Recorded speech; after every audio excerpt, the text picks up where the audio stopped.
એ બધા બાજુમાં રે.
આપણા વૈદિક સનાતન ધર્મના મૂળ એવા વેદમાં કહેવામાં આવ્યું છે કે કોઈ પણ ધર્મ કાર્યની શુભ શરૂઆત એ દીપ પ્રાગટ્યથી જ થવી જોઈએ અને દીપને ધર્મ કાર્યનો સાક્ષી માનવામાં આવે છે.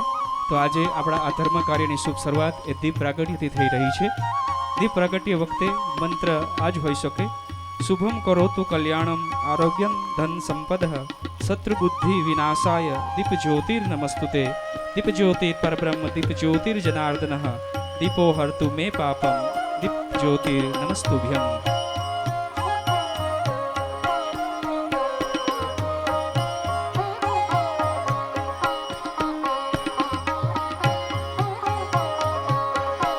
દીપની શુભ સાક્ષીની અંદર આપણી આ ધર્મ કાર્યની શુભ શરૂઆત થવા જઈ રહી છે ત્યારે દીપ પ્રાગટ્ય કરી રહેલા સર્વ સંતો મહંતો મહાનુભાવોને વિનંતી છે કે આપ ધર્મ મંચ પર પધારી અને પોથી મૈયાના આપ દર્શન કરશો.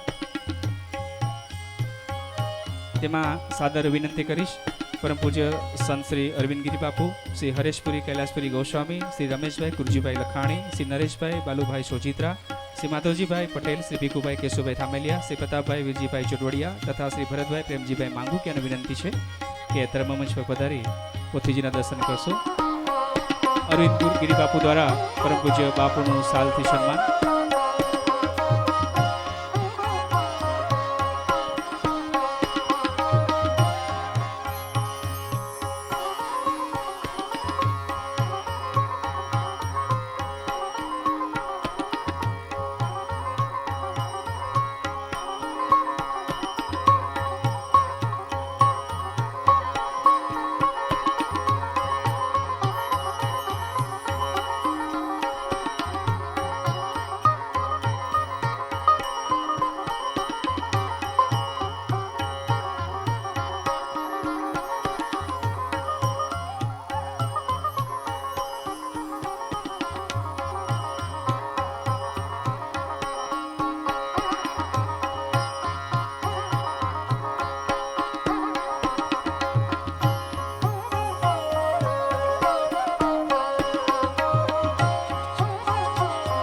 પરમ પૂજ્ય બાપુ દ્વારા દીપ પ્રાગટ્ય કરી રહેલા સર્વે સંતો અને મહાનુભાવોનું સ્વાગત સન્માન પરમ પૂજ્ય બાપુ દ્વારા થઈ રહ્યું છે.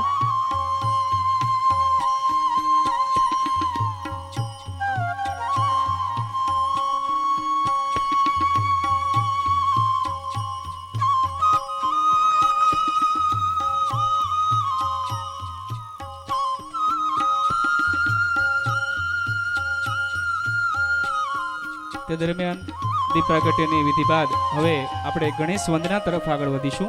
એ ગણેશ વંદના કરવા માટે હું સાદર વિનંતી કરીશ. ગૌસ્વામી પરિવારની સુપુત્રી એવી ગૌસ્વામી આયુષી શૈલેષપુરીને વિનંતી છે કે આપ ધર્મમંચ પર પધારી ગણેશ વંદનાને આપ શુભ આરંભ કરી અને આ કથાનો આપણે પ્રારંભ કરીશું.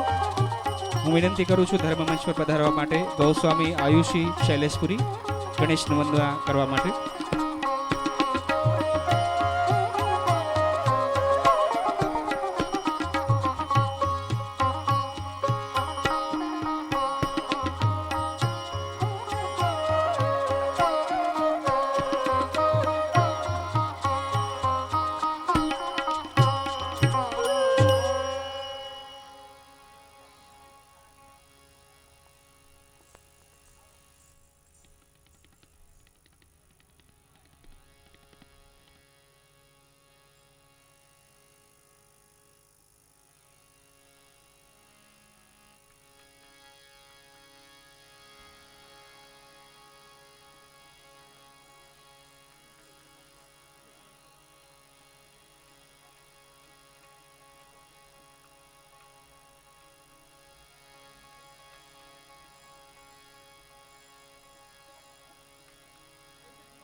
આવો આપણે સૌ સાથે મળી ગણેશ વંદના ને માણીએ.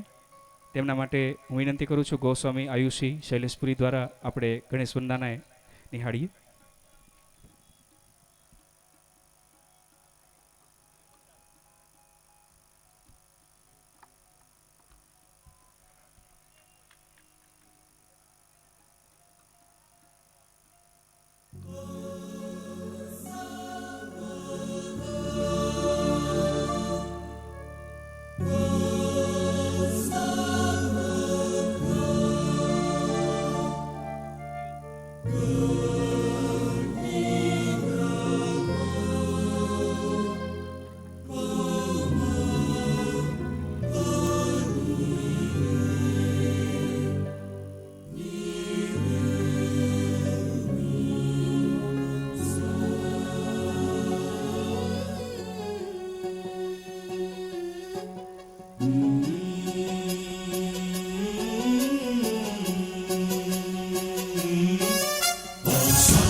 गणाध्यक्षाय धीमहि गुणशरीराय गुणमण्डिताय गुणेशानाय धीमहि गुणातीताय गुणाधीशाय गुणप्रविष्टाय धीमहि एकदन्ताय वक्रतुण्डाय गौरीतनयाय धीमहि गजेशानाय भालचन्द्राय श्रीगणेशाय धीमहि एकदन्ताय वक्रतुण्डाय गौरीतनयाय धीमहि गजेशानाय भालचन्द्राय श्रीगणेशाय धीमहि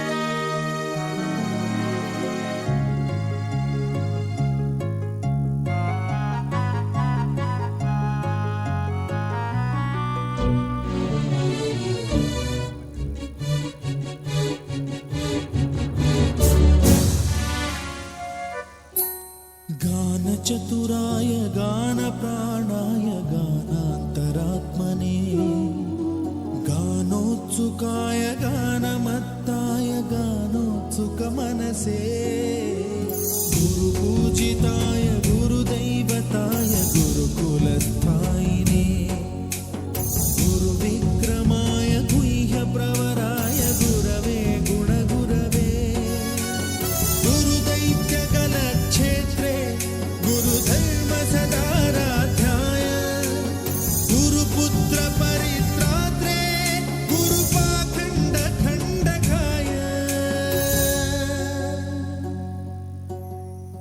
गीतसाराय गीततत्त्वाय गीतगोत्राय धीमहि गूढगुल्फाय गन्धमत्ताय गोजयप्रदाय धीमहि गुणातीताय गुणाधीशाय गुणप्रविष्टाय धीमहि एकदन्ताय वक्रतुण्डाय गौरीतनयाय धीमहि गजेशानाय भालचन्द्राय श्रीगणेशाय धीमहि एकदन्ताय वक्रतुण्डाय गौरीतनयाय धीमहि गजेशानाय भालचन्द्राय श्रीगणेशाय धीमहि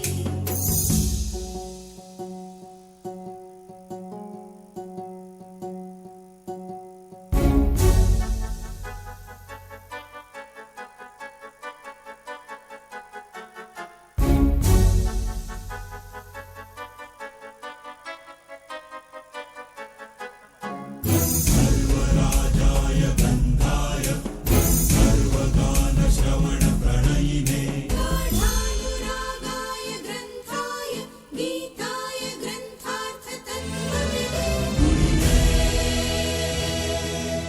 गुणवते गणपतये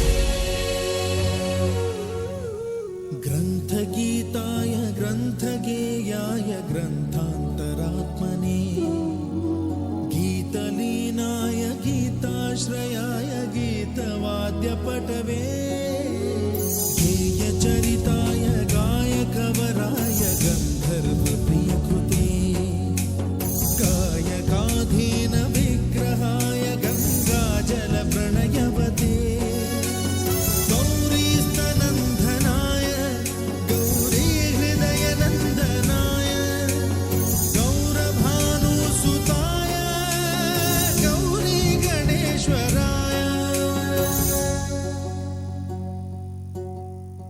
गौरीप्रणयाय गौरीप्रवणाय गौरभावाय धीमहि गोसहस्राय गोवर्धनाय गोपगोपाय धीमहि गुणातीताय गुणाधीशाय गुणप्रविष्टाय धीमहि एकदन्ताय वक्रतुण्डाय गौरीतनयाय धीमहि गजेशानाय भालचन्द्राय श्रीगणेशाय धीमहि एकदन्ताय वक्रतुण्डाय गौरीतनयाय धीमहि गजेशानाय भालचन्द्राय श्रीगणेशाय धीमहि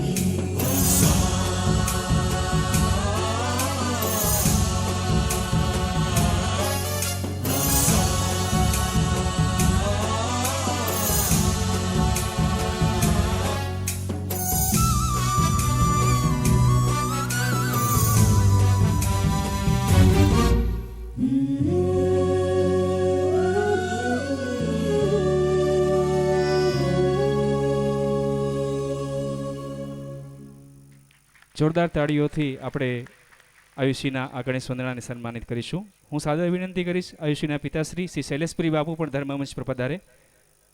આયુષીનું તેમજ તેમના પિતાશ્રીનું પરમ પૂજ્ય બાપુ સન્માન કરવા ઈચ્છે છે, તો આયુષીના પિતાશ્રીને વિનંતી છે કે આ પણ ધર્મમંચ પર પધારશો.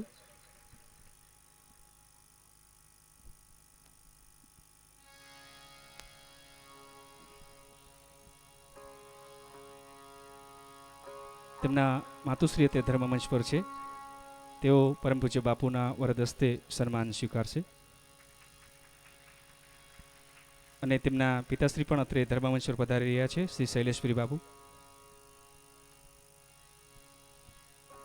આવો હવે ગણેશ વંદના બાદ સૂર્યપુર સંસ્કૃત પાઠશાળાના ઋષિકુમારો દ્વારા રુદ્રીના પહેલા અધ્યાયનું સ્તવન આપણે સૌ ઋષિકુમારના શ્રી મુખેથી સાંભળીએ. શ્રી સૂર્યપુર સંસ્કૃત પાઠશાળાના ઋષિકુમારો.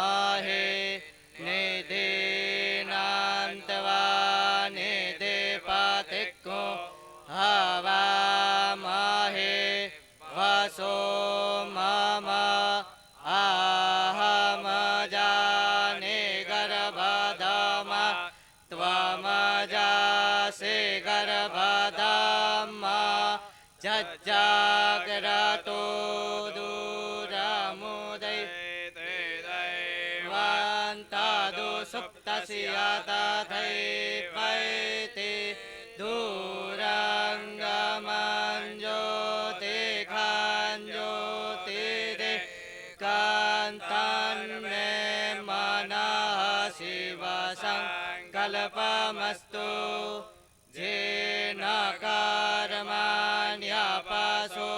मनेकेणो जगनेन्द्रेण वन्तिभिदधे कुधिराः जदपूर्वञ्जक्षमन्तः प्रजानन्तान्मे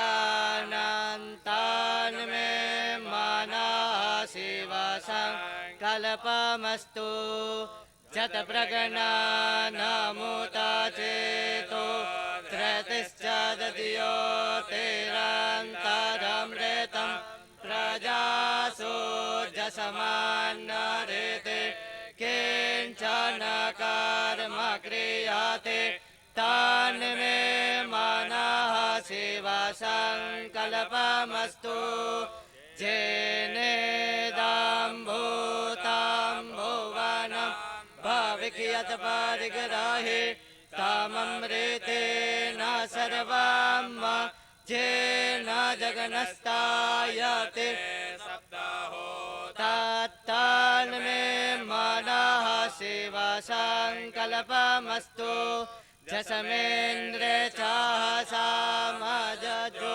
गोखे जसमेन प्रतिष्ठिता रथन भावे वाराः जसमेश्चितको सर्वमूतं प्रजानन्तान्मे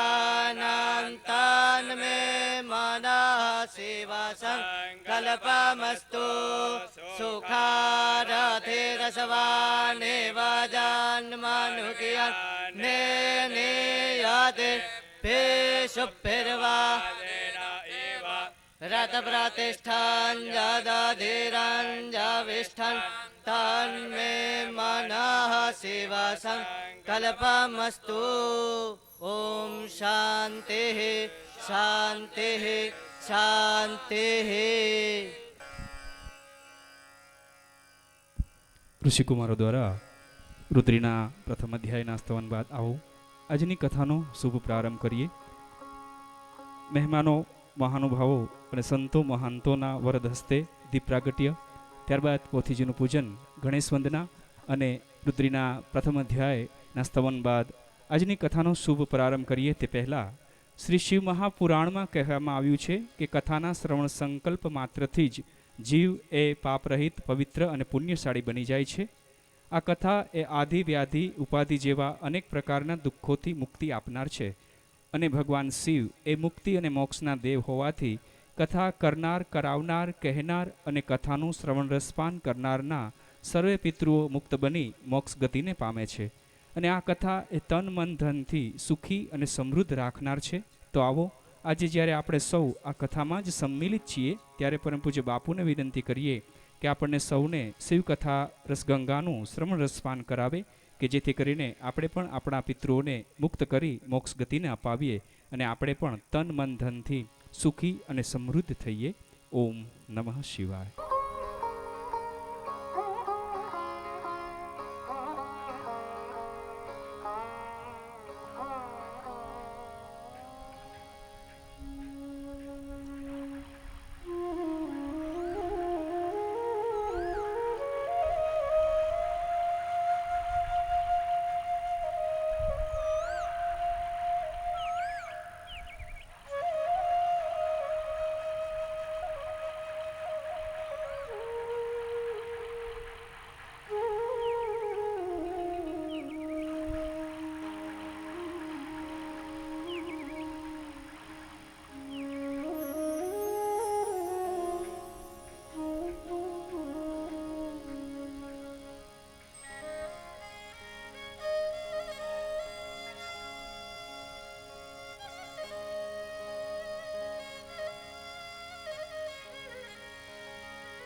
નમઃ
ભગવાન કી જય. બાલકૃષ્ણ લાલ કી જય. હનુમાનજી મહારાજ કી જય. સદગુરુ ભગવાન કી જય. ભારત માતા કી જય. નમઃ પાર્વતી પતયે.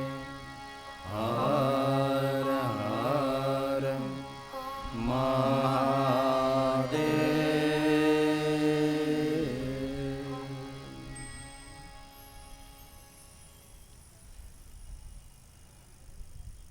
ભગવાન મહાદેવજીની કથામાં આપ સૌનું સ્વાગત છે. શિવ મહાપણ કથા આયોજક શ્રી દસનામ ગોસ્વામી સમાજ સુરત તથા શિવ મહાપણ કથાના મુખ્ય જજમાનશ્રીઓ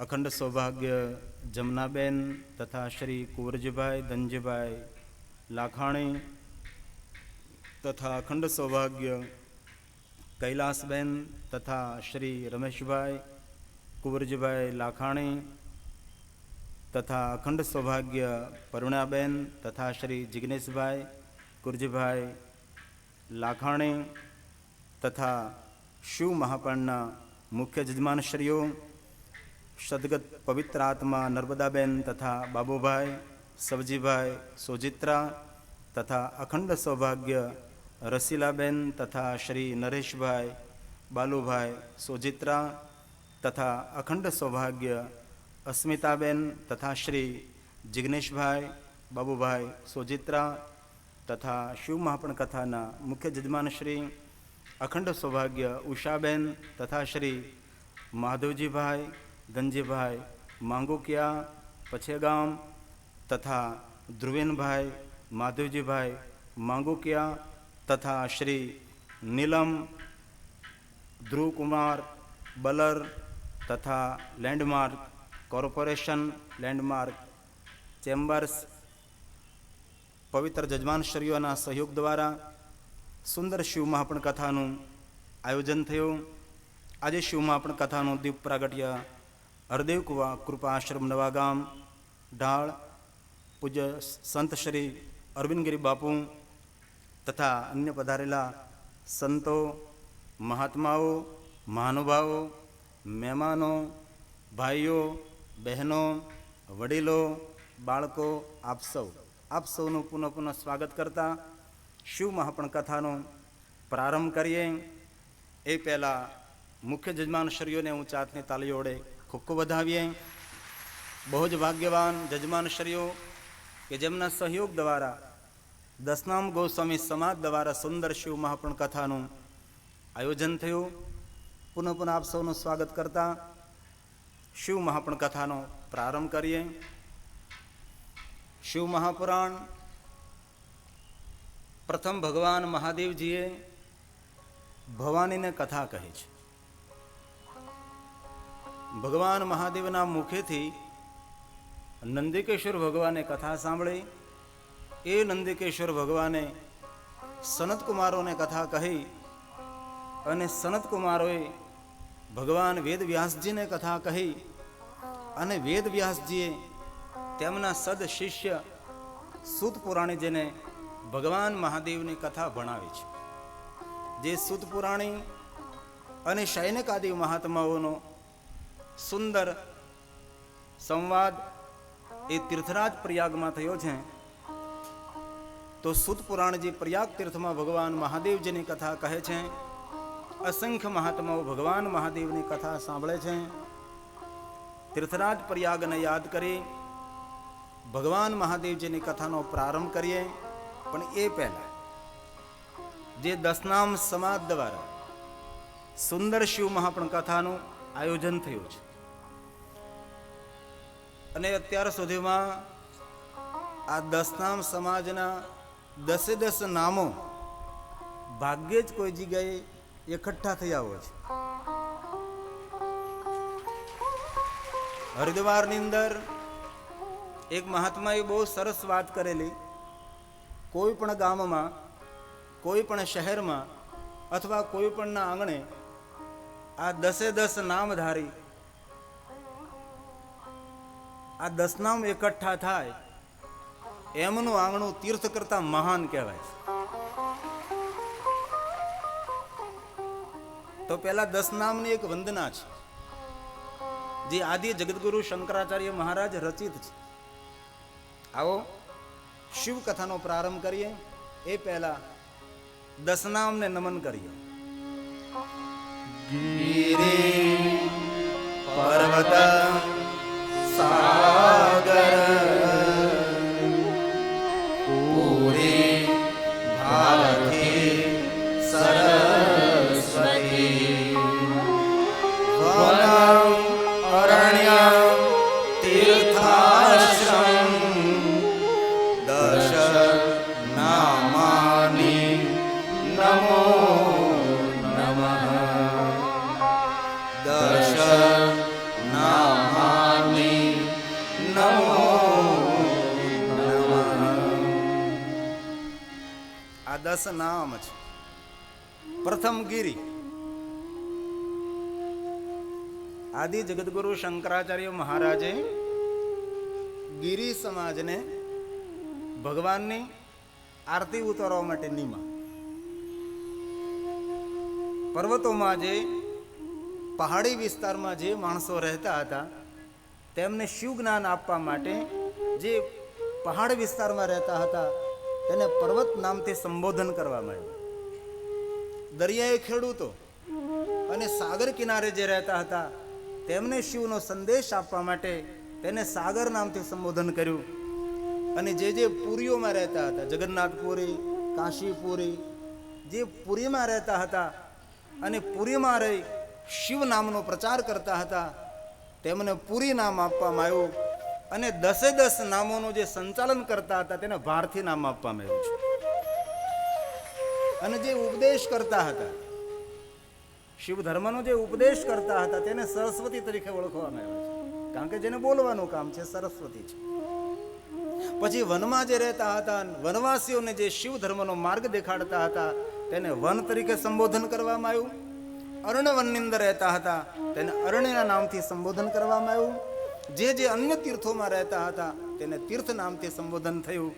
અને જે 10 નામો આશ્રમમાં રહેતા હતા તેને આશ્રમ નામથી સંબોધન કરવામાં આવ્યું. આ 10 નામ ગોસ્વામી 10 નામાની નમો નમઃ. ભગવાન મહાદેવ કૃપા કરીને સુરતની ધરતી પર આ 10 નામો ભેગા થાય. અત્યારે પણ 10 નામ તો નહીં જ હોય, વધારે સંખ્યા ગિરીની, એમાંય પૂરી અને ભારતી. ગિરિપુરી ભારતી, ઉતારે શંકરની આરતી.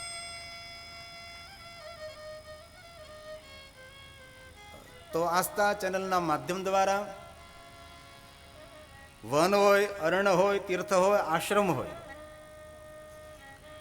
એ જો કોઈ જગ્યાએ કથા સાંભળતા હોય તો આપ હાજરી પુરાવો. આદિ જગદગુરુ શંકરાચાર્યના સાનિધ્યમાં, મહાદેવના સાનિધ્યમાં એવો યોગ નિર્માણ થાય કે આ સુરતની ધરતી પર 10 નામ ભેગા થાય. અને આજે તો લગભગ રસપુરી કહું ત્યાં સુધી આ 10 નામો તો ન જ હોય. આશા ધરાવીએ, આશા રાખીએ કે આ 9 દિવસમાં 10 નામો ભેગા થાય. આપ સૌના સાથ અને સહયોગ દ્વારા 10 નામ સમાજ દ્વારા સુંદર શિવ મહાપણ કથાનું આયોજન થયું. આપ સૌએ અને 10 નામ ભાઈઓએ, ખાસ કરીને હરીશપુરીજીએ ખૂબ પુરુષાર્થ કરી, મહેનત કરી આટલું સુંદર શિવ મહાપણ કથાનું આયોજન થયું. અને મને વધારે આનંદ તો તે છે, આ યોગી ચોકમાં યોગીઓ બેઠા હોય એવું લાગે છે.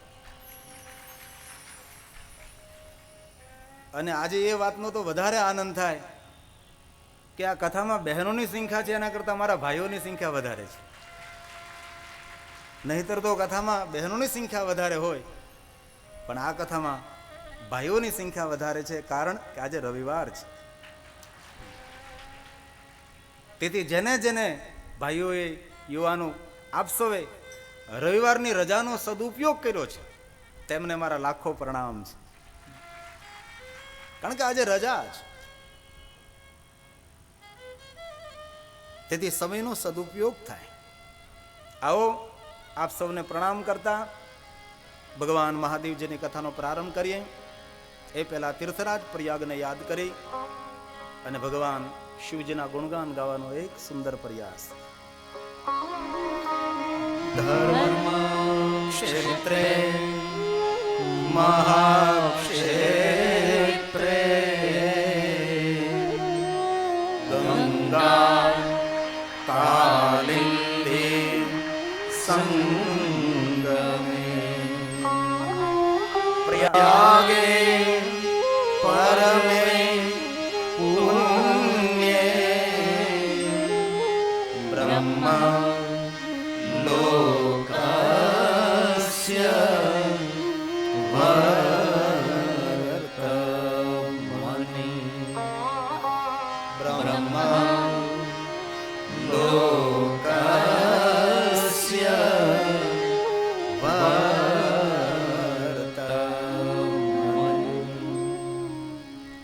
બ્રહ્મલોકના માર્ગ સ્વરૂપ તીર્થરાજ પ્રયાગમાં સૂત પુરાણીજી ભગવાન મહાદેવને કથા કહેવા માટે બિરાજમાન છે. તેમની સામે અસંખ્ય સંખ્યામાં મહાત્માઓ ભગવાન મહાદેવની કથા સાંભળવા માટે સૌ બિરાજમાન. અને શિવ મહાપણ કથાનો પ્રારંભ ભગવાન વ્યાસજી, કથા સાંભળનાર મહાત્માઓના મુખમાં શબ્દ મૂકી અને કથાનો પ્રારંભ થાય છે. શિવ મહાપુરાણનો પહેલો શ્લોક એ પ્રશ્નાર્થ છે અને એક એક શ્લોક આ લોકને પાવન કરે છે. તો इसीलिए भाव से हृदय से आप सुनिए. हे सूत महाप्रज्ञ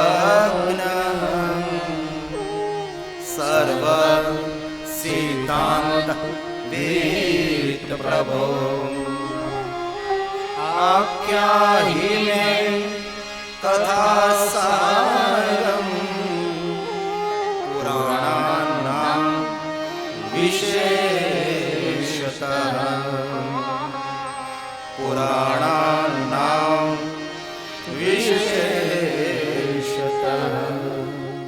हे सूत, તમે મહાપ્રજ્ઞ છો. મહાપ્રજ્ઞનો અર્થ થાય છે આત્મજ્ઞાની. તમે સર્વ સિદ્ધાંતને જાણો છો.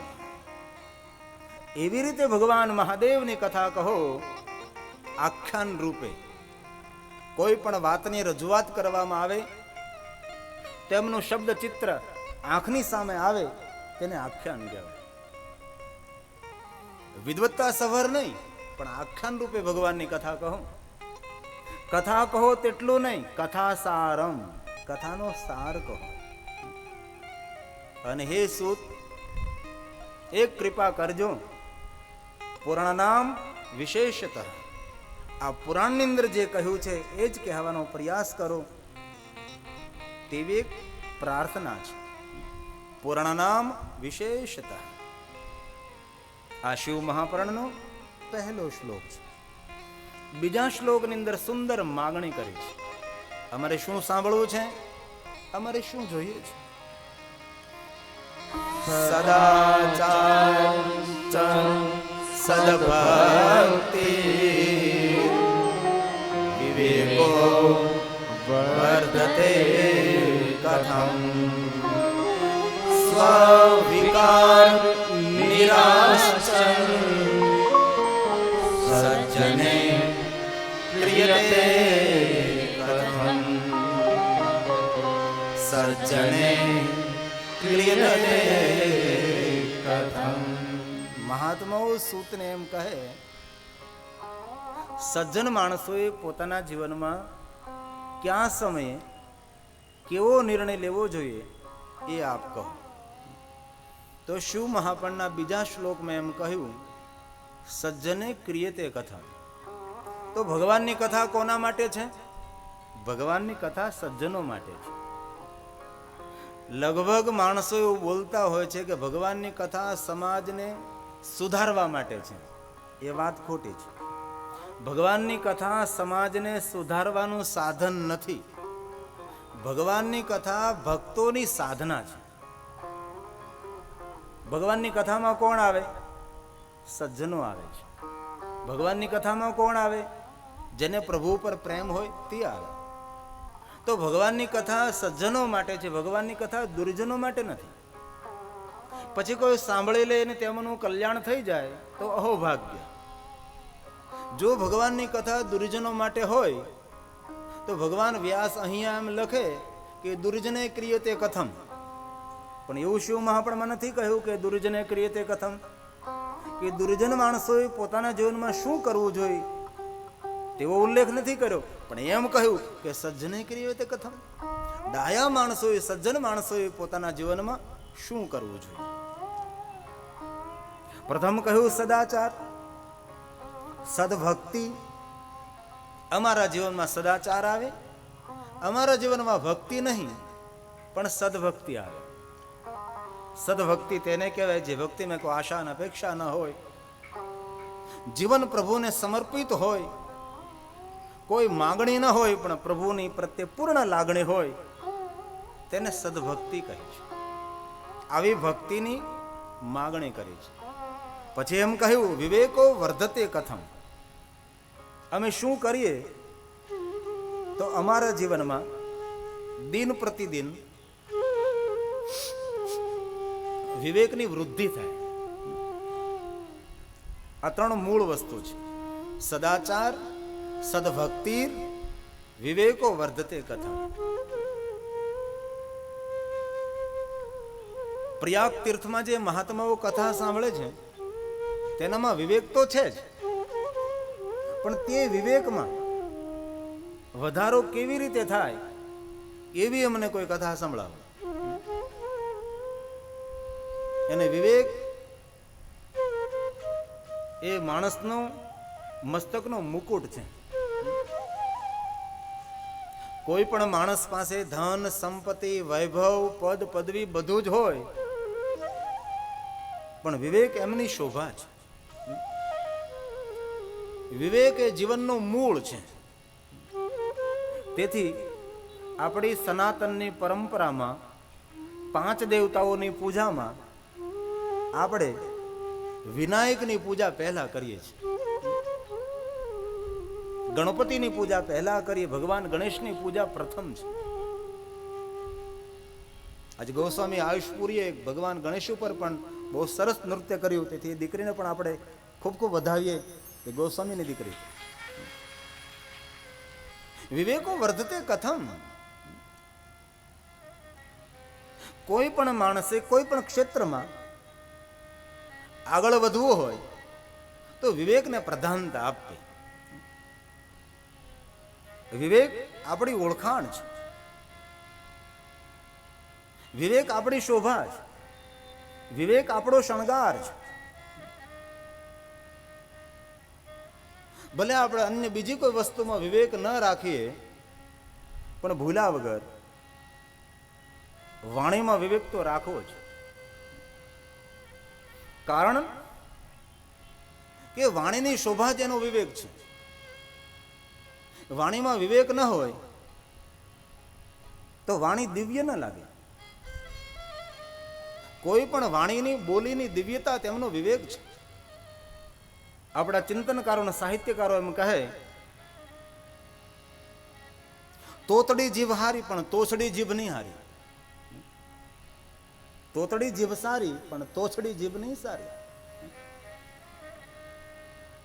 વાણીનો વિવેક માણસના જીવનમાં કોઈ પણ ક્ષેત્રમાં બહુ સહયોગ કરે છે. આમ તો મારા રાજકોટના રણછોડદાસજી મહારાજે એક વાત કરી, વાણીનું પહેલું પ્રયોજન એક જ હોય, વાણીનું પહેલો નિયમ એક જ હોય કે કોઈ કારણ વગર માણસે વગર કારણે બોલવું નહીં જોઈએ. પ્રયોજન વગર મુખમાંથી એક પણ શબ્દ ન નીકળે, એ બહુ મહત્વની વસ્તુ છે. પૂજ્ય મહાત્મા ગાંધી એમ કહેતા હતા, પૂજ્ય બાપુ, માણસ બોલે ત્યારે તેની પરખ થાય છે. આપણી વાણી એ આપણી આગવી ઓળખાણ છે. તો બોલતા આવડે તો ખૂબ બોલવું, પણ ન બોલતા આવડતું હોય તેને મૌન રહેવું. જંગલોનું મૌન પ્રિય લાગે છે, જંગલોનું મૌન પ્રિય લાગે છે, અને ઝરણાઓનું બોલવું પ્રિય લાગે છે. જંગલોનું મૌન પ્રિય લાગે છે અને ઝરણાઓનું બોલવું પ્રિય લાગે. કારણ કે ઝરણું બોલતું હોય તો એ કલબલાટ આપણને બહુ મીઠો લાગે છે, અને જંગલો બધા જ બોલવા લાગે તો એ ગોકીરો થાય આપણી સૌરાષ્ટ્રની ભાષામાં. પણ આપણો સૌનો સ્વભાવ છે, કારણ હોય તો પણ બોલીએ, ન કારણ હોય તો પણ બોલીએ, જાગતા હોય તો બોલીએ, ઊંઘમાંય બોલીએ. એ તો પ્રભુએ કૃપા કરી છે કે મૃત્યુ થયા પછી બોલી શકતા નથી, નકર તો બબડતા બબડતા જેલા ધીમા હાલ જો રોદા આવે છે. સ્મશાનમાં જાય તો કે ભાઈ ધીમે ધીમે લાકડા ખડકો, ભાઈ ધ્યાન રાખજો, એ ધીમે ધીમે દોરી ખેંચજો, બાંધે ને આમ ખબર નહીં કઈ દાજ કાઢતા હોય. વાણીનો વિવેક એ આપણી ઓળખાણ છે. તેથી બીજી બધી વસ્તુમાં વિવેક રાખીએ ન રાખીએ, જરૂર રાખીએ, પણ વાણીનો વિવેક ચૂકવો નહીં. કબીર સાહેબે બહુ એક સરસ વાત કરી છે, મીઠા સબસે બોલીએ સુખ ઉપજે સહુ જે માણસ મીઠું બોલે છે એને ચારે દિશાઓમાંથી સુખ મળે છે. અને મધુર વાણી કોને પ્રિય ના લાગે ભાઈ? કટુ વાણી એ સામા માણસને દુઃખ આપે તેના કરતા વધારે તો આપણને દુઃખ આપે છે. તેથી કબીર એમ કહે છે કે જે માણસો મીઠું બોલે છે, મધુર બોલે છે, અને એટલું જરૂર યાદ રાખવું, મધુર વાણીમાં સત્ય ભળે ત્યારે એ વાણી તપ બની જાય છે. મધુર વાણીમાં સત્ય જ્યારે ભળી જાય છે ત્યારે એ વાણી તપ બને છે. શબ્દનું વજન ત્યારે પડે મનમાં ભજન હોય. જ્યાં સુધી મનમાં ભજન ન હોય ત્યાં સુધી શબ્દમાં વજન ન હોય.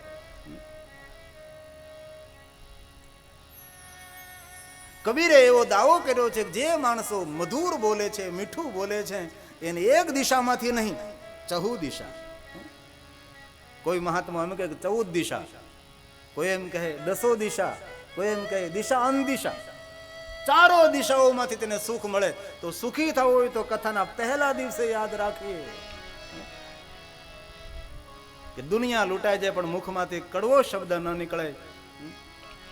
અમારે સાહિત્યકારો, હાસ્ય કલાકારો એમ કહે ને કે જે માણસ કડવું વાણી બોલે ને તેને ડાયાબિટીસ થાય, કારણ કે અંદરથી પછી મધુ નીકળે, મીઠું મીઠું. અને મધુર બોલવામાં કાંઈ ખર્ચ થાય ભાઈ, છતાં પણ ખબર નહીં.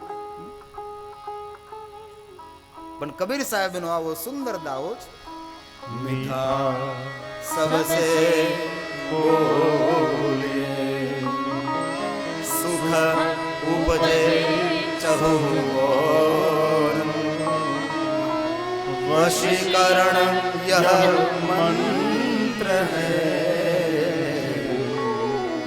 તજીએ બચન કઠોર તજીએ બચન કઠોર વાણીનો ત્યાગ કરી.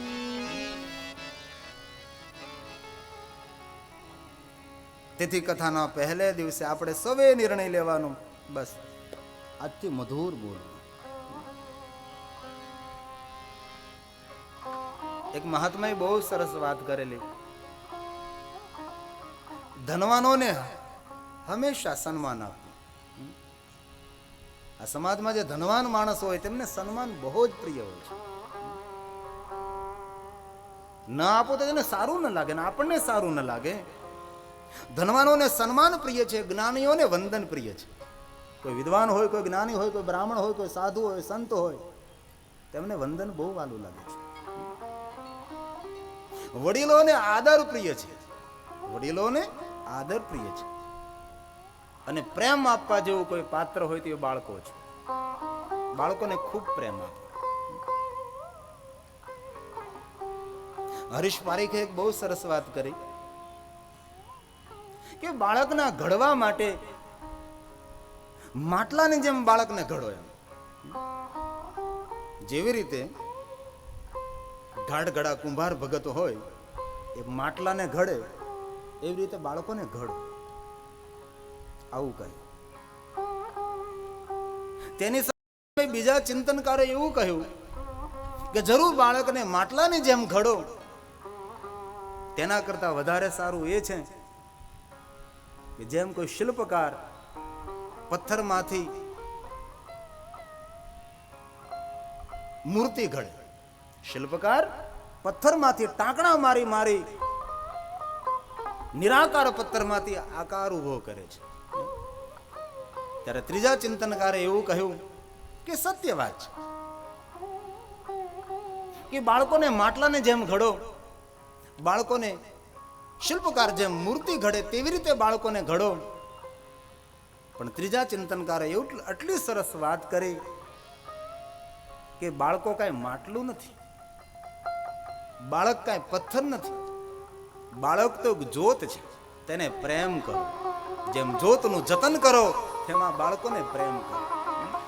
જ્યોત ઓલાય ન જાય, જ્યોત જેમ જ્યોતનું જતન કેટલું કરી, કોઈ પવનનો સુસવાટો ન લાગી જાય, કોઈ બાળકોમાં કુસંસ્કાર ના આવી જાય, તેને આડા હાથ રાખીને જ્યોતની જેમ જતન કરો. બાળક એ માટલું નથી, બાળક એ પથ્થર નથી, બાળક એ તો જ્યોત છે.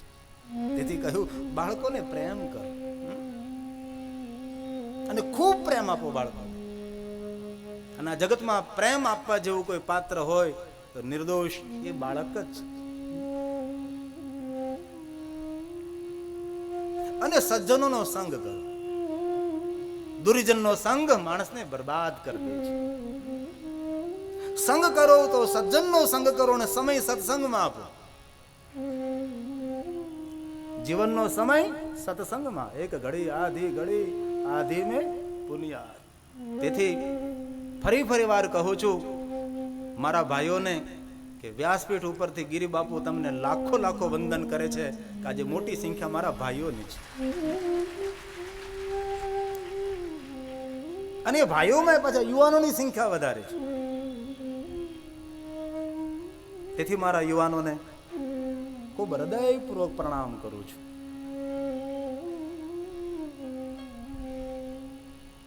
અને કોઈ પણ માણસે જીવનમાં સુખી થવું હોય, અદેખાય છોડો તો જગત દેખાય ને જગતમાં જગદીશ દેખાય. અદેખાય છોડો તો જગત દેખાય ને જગતમાં જગદીશ દેખાય છે. મહાત્માઓ કહે છે સજ્જને ક્રિયતે કથમ. સજ્જન માણસોએ પોતાના જીવનમાં ક્યાં સમયે કેવો નિર્ણય લેવો જોઈએ આપ કહો. ત્રીજા શ્લોકની અંદર માગ્યું અમારી સુરતા કલયુગની અંદર ભ્રમિત થઈ, એ અમારી સુરતા ભગવાનમાં કેવી રીતે જોડાય એવી કોઈ વાત કરો.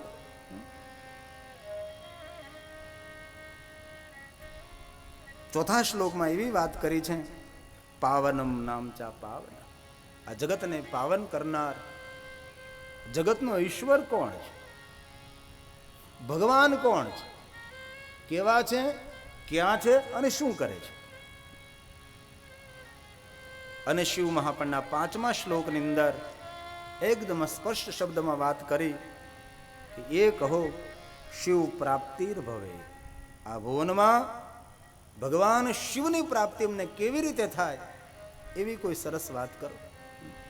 અને 5મો શ્લોક એના તતં સાધને નાશુ શુદ્ધાત્મા વિશેષતઃ શિવ પ્રાપ્તિર ભવેત તાત સદા નિર્મલ ચેતસ. તાત સદા નિર્મલ ચેતસ. પુરાણી તમારું ચિત્ત નિર્મલ છે. રાગ દ્વેષ ઈર્ષા લોભ મોહ મમતા કામ ક્રોધ આશા અપેક્ષા આવા બધા જ દૂષણોથી તમારું મન ભરાયેલું નથી. નિર્મલ ચિત્ત. આપ અમારા પર કૃપા કરીને આપ કહો શિવ પ્રાપ્તિર ભવે. આ ભુવનમાં ભગવાન મહાદેવની પ્રાપ્તિ અમને કેવી રીતે થાય? અને જીવનનું પરમ ધ્યેય, જીવનનું પરમ લક્ષ્ય તો તે જ હોવું જોઈએ, પ્રભુ પ્રાપ્તિ. અને હવે કથા જે કહેવાને જે સુત પુરાણી કહે છે એ મહાત્માઓ ભગવાન મહાદેવની કથા સાંભળવા માટે તમે સૌ આતુર છો. તેથી આપ સૌને હું પ્રણામ કરું છું. હવે જે સુત ભગવાન મહાદેવની કથા કહેવાના છે એ સૂત બોલે છે ધન્યસ્તવમ મુનિ શાર્દુલ. હે મહાત્માઓ આપ સૌ ધન્ય છો, હું તમારું સ્તવન કરું છું.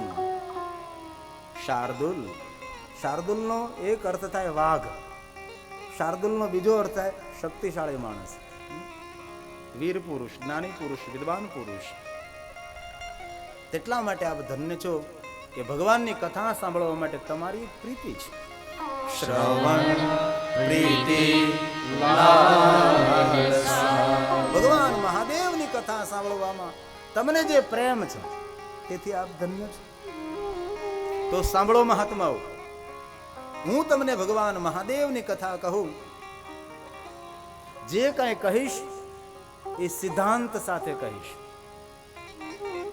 એવી કોઈ કલ્પિત વાત હું તમને નહીં કહું કે જે વાત સાંભળવાથી તમારું મન ભ્રમિત થાય, તમારું ચિત્ત ડામાડોળ થાય. એવી કથા હું તમને નહીં કહું. એવી રીતે હું કથા કહીશ કે જે કથા કહું છું તેની મારી પાસે કોઈ સિદ્ધાંત હોય. એવી રીતે હું તમને કથા નહીં કહું કે જે ભગવાન ઉપર તમને ભરોસો છે, એ તમારો ભાવ તૂટે, જે ભગવાનને તમે માનો છો એના ઉપર તમને શ્રદ્ધા જતી રહે, એવી કોઈ ખંડન કરનારી વાત હું તમને નહીં કહું. આપ સૌની ભક્તિમાં વધારો થાય, વિવેકમાં વૃદ્ધિ થાય, અને જે હું અહીંથી બોલીશ એ તમને સંતોષ થાય એવું નહીં બોલું, પણ ભગવાન શિવજી રાજી થાય એવું હું અહીંથી બોલીશ. એવું સૂત પુરાણીએ કથાના પ્રારંભમાં કીધું છે. અને કોઈ પણ વક્તાએ શ્રોતાઓને રાજી કરવાનો પ્રયાસ ન કરો, શિવને રાજી કરવાનો પ્રયાસ કરો, એ શ્રોતા સફળ થાય છે. અને જેના પક્ષમાં ભગવાન હોય ને એમની બહુમતી હોય છે. જરૂર ધ્યેય તો હોવું જોઈએ કે શ્રોતાઓને અણગમો ન થાય, તેને વાત સાંભળવામાં પ્રીત થાય, ભગવાન પ્રત્યે તેને પ્રેમ થાય. એ વાતનું તો ખૂબ ધ્યાન રાખવું પડે છે. પણ સૂત પુરાણી બહુ સરસ બોલ્યા છે, સુનિએ જરા. સર્વ સિદ્ધાંત નિષ્પન્નમ. ભગવાન વ્યાસપીઠ ઉપરથી જે કાંઈ કથા કહેવામાં આવે એ સિદ્ધાંત સાથે કહેવામાં આવે છે. કેવી રીતે? ભક્તયા વિવર્ધનમ શિવતોષકરમ દિવ્યમ શૃણુ વત્સ રસાયનમ શૃણુ વત્સ રસાયનમ. સાંભળો, હું તમને ભગવાન મહાદેવની કથા કહું, પણ એ પહેલા એ મહાત્માઓ, જે કોઈ આ ભગવાન મહાદેવની કથા સાંભળે છે તેને મહાનમાં મહાન રાજસૂય યજ્ઞ કરવાનું ફળ મળે છે, અગ્નિષ્ટોમ યજ્ઞ કરવાનું ફળ મળે છે. ભગવાન મહાદેવની કથાના શબ્દ કાનમાં પડવા માત્રથી આવા મહાન મહાન યજ્ઞો કરવાનું ફળ મળે છે. શ્લોક એટલા માટે ગાવામાં આવે કે વાતનો એ પુરાવો છે, જે વાત કહેવામાં આવે તેનો સિદ્ધાંત છે. આવો રાજસૂયેન યતપુણ્યમ અગ્નિષ્ટોમ શતેન ચ તદ પુણ્યમ લભતે શંભો કથા શ્રવણ માત્રતઃ કથા શ્રવણ માત્રતઃ. અગ્નિષ્ટોમ શતેન. શતેનનો અર્થ થાય છે સેંકડો. કોઈ માણસ અગણિત યજ્ઞ કરે, જે યજ્ઞની કોઈ ગણતરી કરી ન શકે તેટલા કોઈ યજ્ઞ કરે. સમજો આસમાનમાં જેટલા તારા છે તેટલા કોઈ યજ્ઞ કરે, અને તેટલા યજ્ઞ કરવાનું જે ફળ મળે એ ફળ અમારા મહાદેવની કથા સાંભળવા માત્રથી પ્રાપ્ત થાય. એને શતેન કહેવાય. શતેન સેંકડો સેંકડો સેંકડો સેંકડો અગણિત. તતપૂર્ણમ લભતે શંભો. મહાદેવજી તેને પુણ્ય આપે છે કથા શ્રવણ માત્રતઃ. કેટલો મહિમા છે ભગવાનની કથા સાંભળવાનો.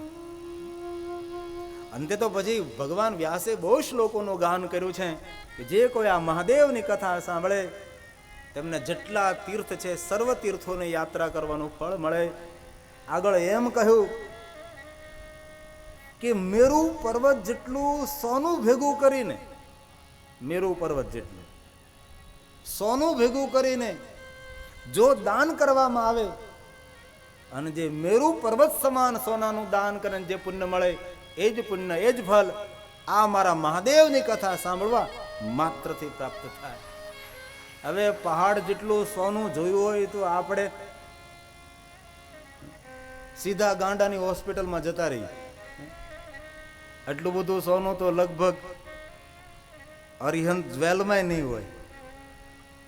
મને દિલીપે એક સરસ વાત કરી. મને કે બાપુ આ કથા સાંભળે તો બહુ ભાગશાળી, આપણે બધા ભાગશાળી, પણ આ બેનનો ફોટો આ કેટલી ભાગશાળી.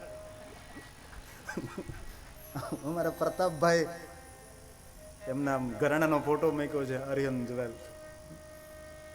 આમનું કોઈ પુણ્ય હશે, જે હશે તે હશે તો ખરું ને કોઈ.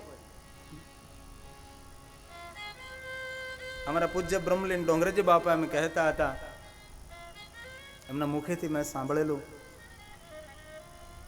કે માણસના એક જન્મ નહીં, અગણિત જન્મો, કરોડો કરોડો જન્મના પુણ્ય જ્યારે ભેગા થાય ને, ત્યારે એ જ માણસ આ ભગવાનની કથામાં આવીને બેસી શકે છે.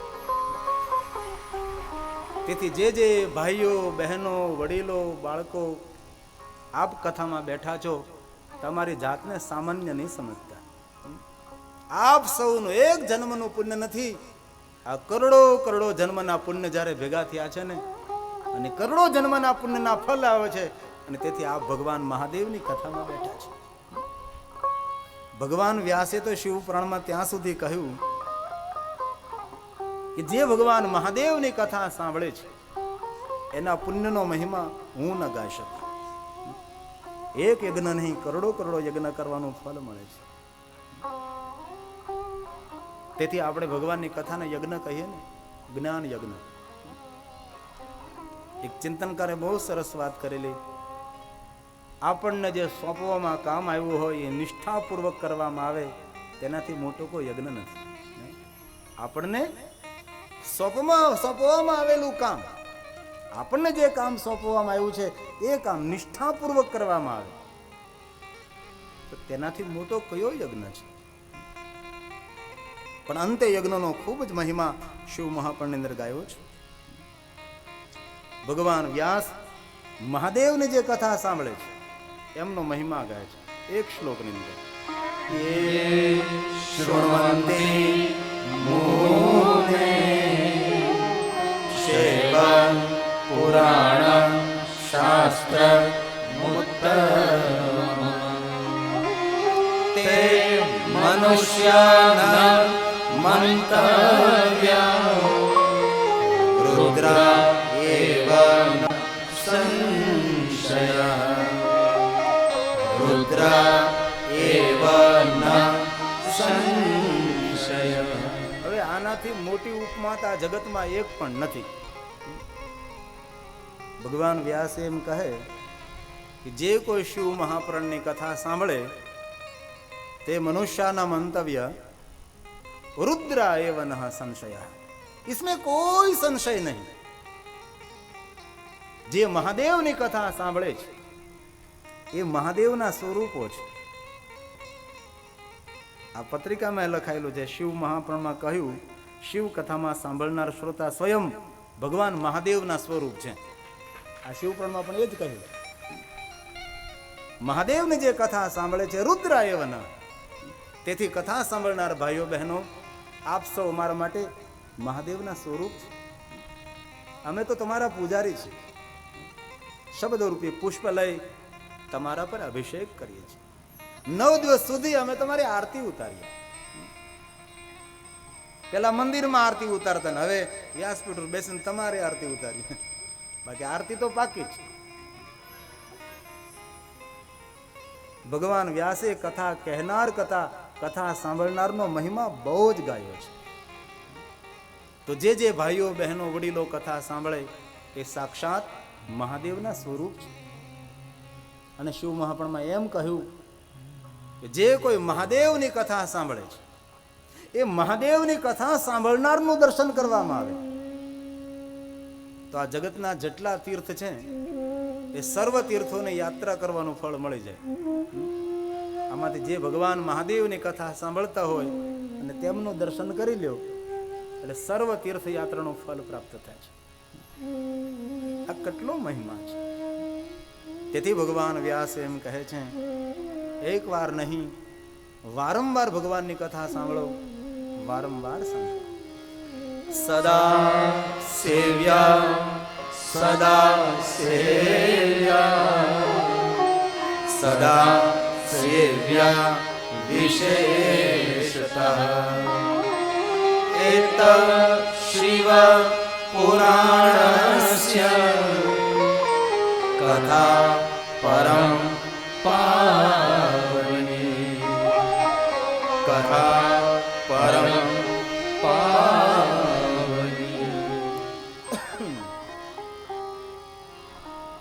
સદા સેવ્યા, સદા સેવ્યા, સદા સેવ્યા. એક વાર નહીં, 3 વાર. ઘણા માણસો એમ બોલતા હોય કે હવે એક વાર શિવપુરાણ કથા સાંભળે, હવે બીજી વાર સાંભળવાની શું જરૂર છે? તેની સામે એક સૂત્રકારે બહુ સરસ વાત કરી. 1000 કામ કરવાથી નિષ્ણાંત થવાતો નથી. 1000 કામ કરવાથી નિષ્ણાંત થવાતું નથી, પણ એક કામ 1000 વાર કરવાથી નિષ્ણાંત થવાય છે. એક કામ 1000 વાર કરવાથી નિષ્ણાંત થવાય છે. કોઈ હૃદય રોગના ડોક્ટર હોય ને, એ કેટલાય હૃદય તેને વિખ્યા હોય ત્યારે એ હૃદય રોગનો ડોક્ટર બન્યો હોય છે. કેટલાય શબ્દ તેને વિખ્યા હોય ત્યારે ડોક્ટર સાહેબ બન્યા હોય છે.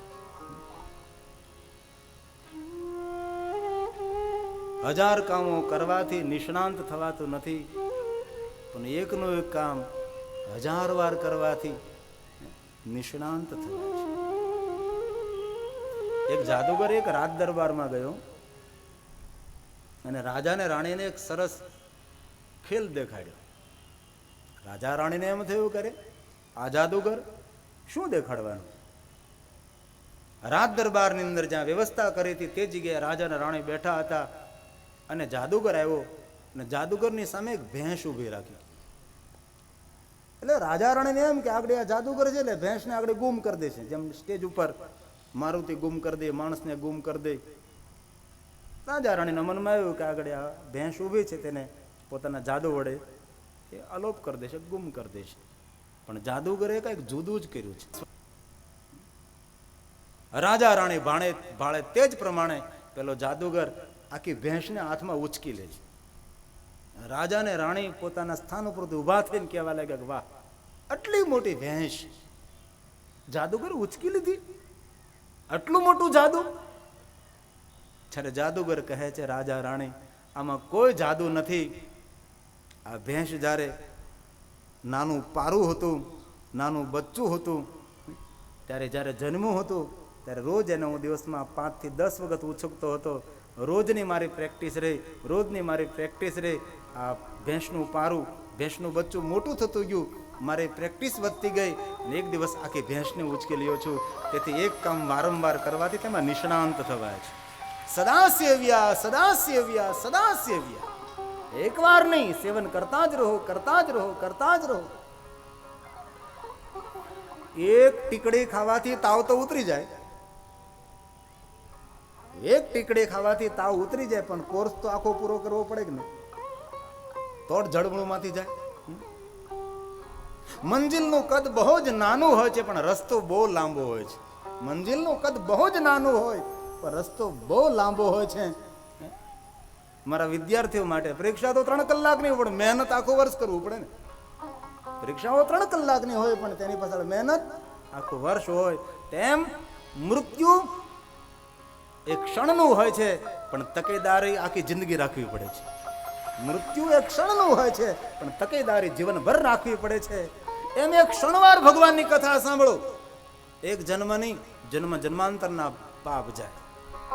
એક ક્ષણવાર કથા સાંભળો, એક જન્મ નહીં, જન્મ જન્માંતરના પાપ જાય. પણ જ્ઞાન મેળવવા માટે તો પૂરી કથા સાંભળવી જ પડે છે. જ્ઞાન મેળવવા માટે તો પૂરી કથા સાંભળવી જ પડે છે. સદા સેવ્યા, સદા સેવ્યા, સદા સેવ્યા. વિશેષતા એ તો શિવ મહાપુરાણ છે. આ શિવ મહાપુરાણનું વારંવાર સેવન કરો, વારંવાર સેવન કરો. જ્યાં ભગવાન મહાદેવની કથા થાય, કથા ભવતી યદગૃહે, સર્વ તીર્થો ત્યાં દોડતા દોડતા આવે છે.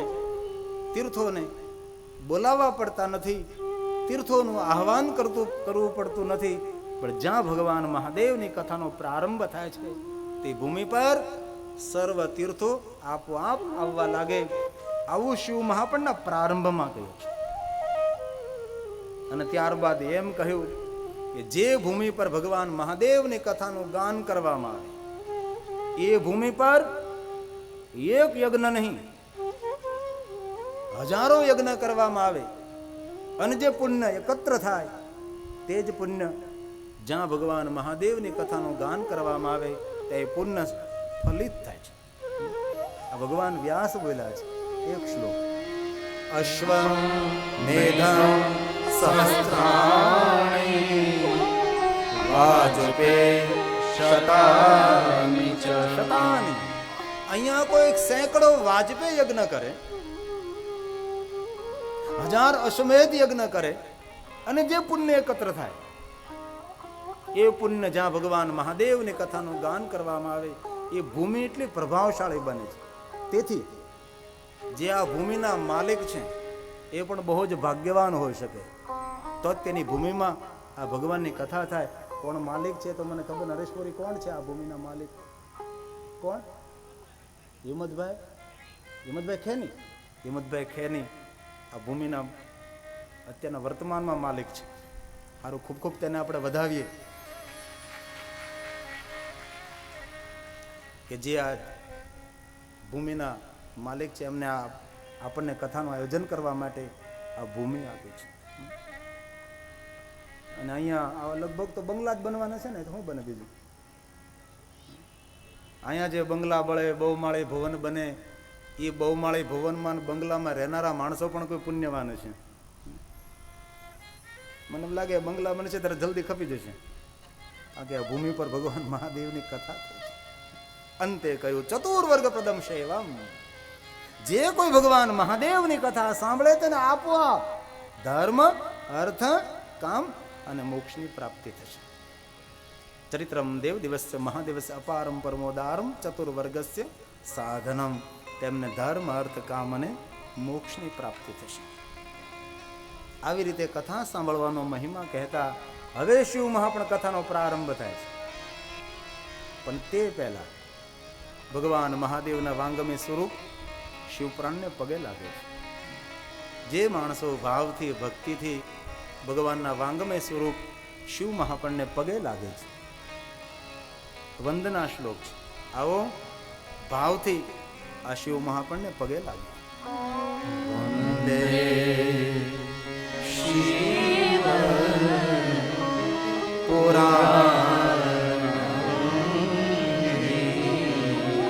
નમસ્કુર્યા દૂરતઃ. દૂરથી કોઈ શિવ મહાપણને નમસ્કાર કરે છે. સર્વદેવાર્ચનમ. ભુવનના જેટલા દેવ છે, ભુવનની જેટલી દેવી છે, ભુવનના સર્વ દેવી દેવતાઓનું પૂજન અર્ચન કરવાનું ફળ આ શિવ મહાપ્રણને પગે લાગવા માત્રથી પ્રાપ્ત થાય છે. તેથી ભગવાન વ્યાસજી શિવ મહાપ્રણના પ્રારંભમાં ભગવાનના વાંગમય સ્વરૂપ શિવ મહાપ્રણને પગે લાગે છે. વંદે શિવ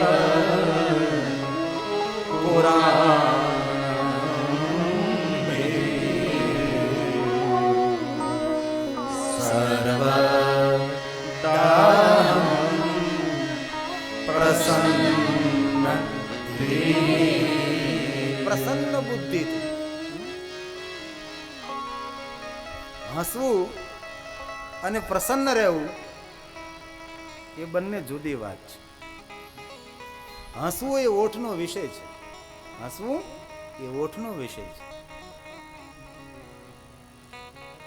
અને પ્રસન્ન રહેવું એ મુખાકૃતિનો વિષય છે. આમ વિચાર કરો, માણસ ખોટી રીતે હસી શકે છે પણ ખોટી રીતે પ્રસન્ન ન રહી શકે. હસી તો તમે ખોટી રીતે કરી લો, હાલી જાય. લો, પેલા આપણે પ્લેનમાં બેઠા ને પેલું બધું દેવા આવે એર હોસ્ટેસ ને કરતી, ખોટું ખોટું કાલા કાલા દાંત કાઢે. ઘણા માણસો ખોટું ખોટું હસી શકાય પણ ખોટી રીતે પ્રસન્ન ન રહી શકાય.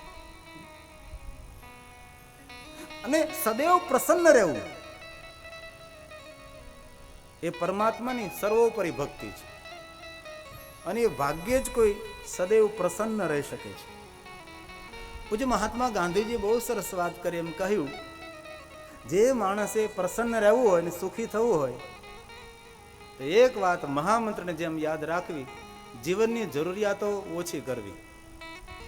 ઓછી વસ્તુથી જીવન જીવી શકાય એવો પ્રયાસ કરવો.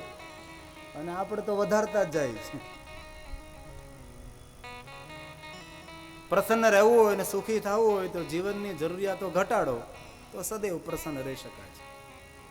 જે માણસ પ્રસન્ન રહે છે તેની માનસિક શક્તિ વધે, તેનું શરીર મજબૂત બને છે, પોતાનો ને મગજનો વિકાસ થાય, આપણો અને દિમાગનો બંને વિકાસ થાય. પ્રસન્ન રહેનાર માણસ દરેકને પ્રિય લાગે છે. સૂત્રકારો એમ કહ્યું કે પ્રસન્નતા એ બધા જ સદગુણોની માતા છે. પ્રસન્નતા એ સર્વ સદગુણોની એ માં છે. અને સદા પ્રસન્ન રહેવું હોય તો માણસે માણસ તરીકે જીવવું. સદા પ્રસન્ન રહેવું હોય તો માણસે માણસ તરીકે જીવવું, માણસ માટે જીવવું અને માણસની સાથે જીવવું. સદા પ્રસન્ન રહેવાની આ ક્રિયા ચિંતનકારોએ દેખાડી કે જેને સદા પ્રસન્ન રહેવું હોય તેને માણસ તરીકે જીવવું, માણસ માટે જીવવું અને માણસની સાથે જીવવું. માણસ તરીકે, માણસ માટે અને માણસની સાથે જીવવું. આગળ એમ કહ્યું કે પ્રસન્ન રહેવું હોય તો બે વસ્તુને ભૂલવી. એક તો જેને આપણા વિરુદ્ધમાં કામ કર્યું તેને ભૂલી જાવ. આપણે બહુ યાદ રાખીએ છીએ, જે માણસે આપણા વિરોધમાં કોઈ કામ કર્યા તેને ભૂલી જાવ. બે વસ્તુ ભૂલો. એક તો આપણે જેના ઉપર ઉપકાર કર્યો છે એ ભૂલી જાવ. આપણે કોઈના ઉપર ઉપકાર કર્યો છે જેટલું તમે યાદ રાખો એટલી પ્રસન્નતા આપણી જતી રહે છે. આપણા વિરુદ્ધમાં કામ કર્યું હોય એને ભૂલી જાઓ. આપણે કોઈ ઉપર ઉપકાર કર્યો હોય તેને ભૂલવાનો પ્રયાસ કરો.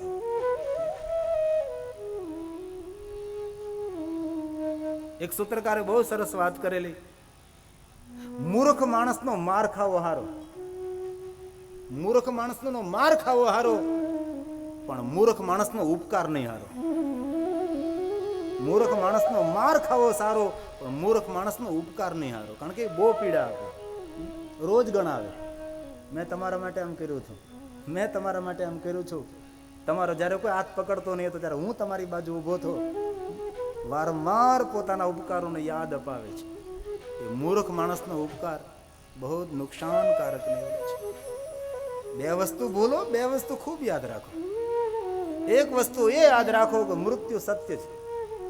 સદા પ્રસન્ન રહેવું હોય, એક વસ્તુ એ યાદ રાખો મૃત્યુ સત્ય છે. અને સદા પ્રસન્ન રહેવું હોય તો બીજી વસ્તુ એ યાદ રાખો કે ભગવાનની કૃપા વગર પાંદડું પણ હલતું નથી. પ્રભુની કૃપા વગર એક તણખલું પણ ન હલે. અને જે કાંઈ આ દેખાય છે ને એ પ્રભુની કૃપા છે. અમારા દસનામ ઉપર પ્રભુની કૃપા ઉતરી છે. અમારા બાવલિયા શિવાલયમાં આરતી ઉતારે ને ભિક્ષાવૃત્તિ કરે, એમ ધીમે ધીમે આજે દસનામ પ્રકાશમાં આવતો જાય છે. અને મહાદેવની કૃપાથી છે. અમારા દસનામના બાળકોએ ખૂબ મહેનત કરી છે આ શિવકથા માટે. કોના નામ લઉં, કોના નામ ન લઉં. અરે નામમાં શું રહેલું છે? અરે નામમાં શું રહેલું છે? અરે નામમાં શું રહેલું છે? ગુલાબને કોઈ પણ નામથી બોલાવો, સુગંધ તો તેની તેજ છે. અરે નામમાં તો શું રહેલું છે? અરે નામમાં તો શું રહેલું છે? ગુલાબને કોઈ પણ નામથી બોલાવો, મહેક તો એની તેજ છે. આમાં ઘણી વાર એવું થાય કોઈનું નામ લો, કોઈનું નામ ન લેવાય તો રિહાય પાછા. તેથી આપણે કોઈ કાર્ય માટે બોલીએ વ્યર્થ છે. આપણે કોઈ કાર્ય માટે બોલીએ વ્યર્થ છે, પણ આપણું કાર્ય બોલે એ સાર્થક છે. આપણે આપણા કાર્ય માટે બોલીએ એ તો ઠીક છે, પણ કાર્ય બોલે એ શ્રેષ્ઠ છે. કાર્ય બોલે એ શ્રેષ્ઠ છે. આપણે પ્રતિષ્ઠાને યોગ્ય હોય ને જો આપણને પ્રતિષ્ઠા ન મળે તો ચાલશે. મારા યુવાન ભાઈઓ, આપણે પ્રતિષ્ઠાને યોગ્ય હોય, આપણે પ્રતિષ્ઠાને યોગ્ય હોય અને જો પ્રતિષ્ઠા ન મળે તો ચાલશે. પણ આપણે પ્રતિષ્ઠાને યોગ્ય નથી ને જો પ્રતિષ્ઠા મળી જાય તો જીવનમાં બહુ નુકસાન કરે છે. આપણે પ્રતિષ્ઠાને યોગ્ય ન હોય અને જો પ્રતિષ્ઠા મળી જાય તો એ પ્રતિષ્ઠા જીવનમાં બહુ નુકસાન કરે છે. આ ચિંતનકારોના સૂત્રો છે બધા છે.